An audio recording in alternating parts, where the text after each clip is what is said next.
Bonjour à toutes et à tous, c'est Cloud Strife de PS4 Vita et aujourd'hui on se retrouve pour un test d'un casque audio que j'ai depuis maintenant à peu près un peu plus d'un an.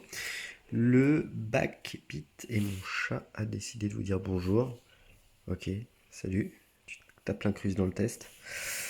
Du coup je disais quoi? C'est le Black Beat Pro 2. Non, le Backbeat Pro 2. Putain, j'ai du mal à le prononcer déjà. J'ai vraiment du mal avec les noms de produits de manière générale. Qui est un casque audio assez sympathique de la marque Plantronics. C'est un casque qui est plutôt haut de gamme, qui, quand il est sorti, devait se négocier dans les 250 balles. Maintenant, je pense qu'il se trouve à peu près à 100 euros. En tout cas, on peut le dégoter à ce prix-là ou à 150 euros. Personnellement, j'avais investi 200 euros dedans à l'époque. C'est un casque, donc qui dit beat, dit basse. Donc, il y a des basses plutôt puissantes qui est un degré de finition assez agréable, et puis ça reste du plastique hein, de toute manière globalement, et qui possède un micro de réduction de bruit. Voilà, donc il y a pas mal de réduction de bruit. C'est un casque Bluetooth. Alors j'ai plus la norme Bluetooth, mais de toute façon il n'y a pas de problème d'appairage ou quoi que ce soit. Le micro passe très bien. Voilà, à la limite je vous remettrai tout ça en commentaire quand je ferai le montage.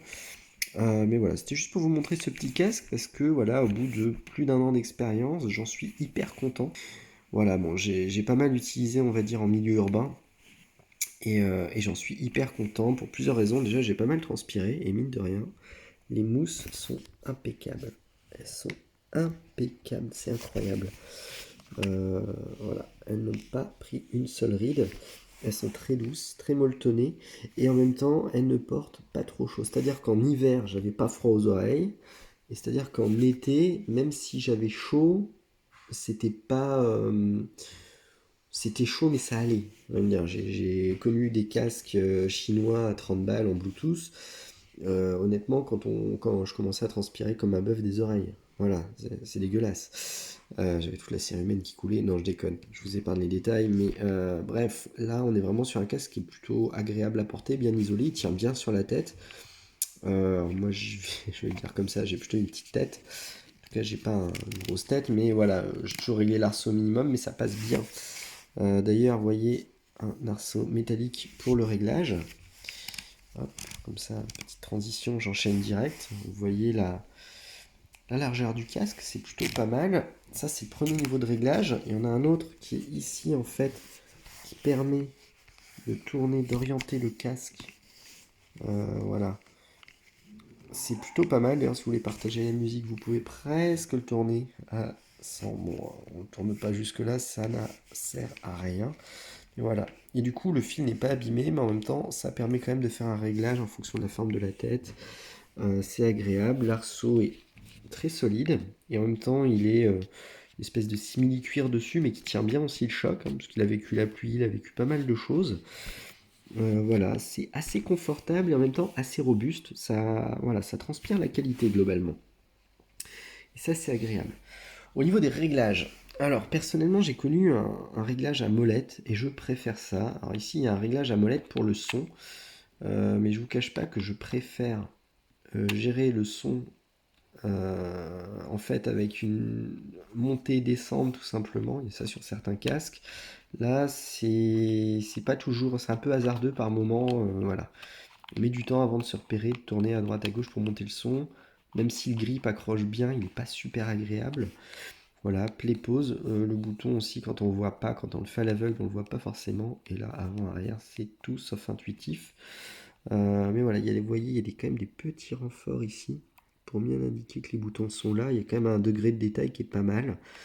Mais voilà, c'est pas ce qui est le plus idéal pour switcher une musique. Alors ça se fait bien, hein, c'est pas un problème, mais on a vu mieux. Ici, on a tout ce qui permet de gérer le micro. Voilà, actif, semi-actif, désactivé, grosso modo. Le micro qui vient capter en fait les sons extérieurs pour les supprimer et le système de réduction de bruit est juste fantastique. Vous êtes en plein centre-ville avec des voitures qui passent à côté de vous, vous n'entendez pas en fait, vous n'entendez pas ou alors en bruit de fond, ce qui n'est pas gênant. Ici vous avez tout ce qui concerne voilà, le mode on qui va activer l'appairage. Vous laissez, si vous ratez l'appairage, vous laissez appuyer vers le haut et l'appairage se refait. franchement c'est parfait. Ici c'est pour couper le micro en fait. Quand vous êtes au téléphone par exemple, vous pouvez couper le micro et repasser sur le téléphone. Voilà, là le classique micro USB pour, voilà, pour recharger le casque et une prise jack, ce qui peut, je l'ai jamais utilisé en fait, donc je vois pas trop l'intérêt puisque c'est un casque Bluetooth, mais voilà, ça existe. Ici il y a des touches de raccourci, j'ai jamais trop compris comment on les paramétrait, mais elles existent, on peut paramétrer des touches de raccourci vers des applis ou autres. Donc voilà, c'est un casque dont je suis vraiment satisfait, et vu la baisse de prix qu'il a ces derniers temps, franchement je le recommande. Si, une chose très importante, la qualité sonore. Il faut savoir qu'il est exceptionnellement bon dans tous les domaines. Enfin, dans tous les domaines, en tout cas, avec, j'ai regardé de la vidéo YouTube, du film un petit peu, j'ai écouté surtout beaucoup de musique. Euh, tout le spectre sonore est restitué à la perfection. Et bon, faire la vidéo comme ça sera peut-être plus vendeur avec un chat. Mais tout le spectre sonore est respecté, donc franchement, c'est top. Les basses sont puissantes. Mais pas trop. Enfin, pas trop, c'est-à-dire dans le sens, il n'y a pas un effet de résonance désagréable, elles restent douces mais en même temps percutantes, et ça c'est vraiment agréable.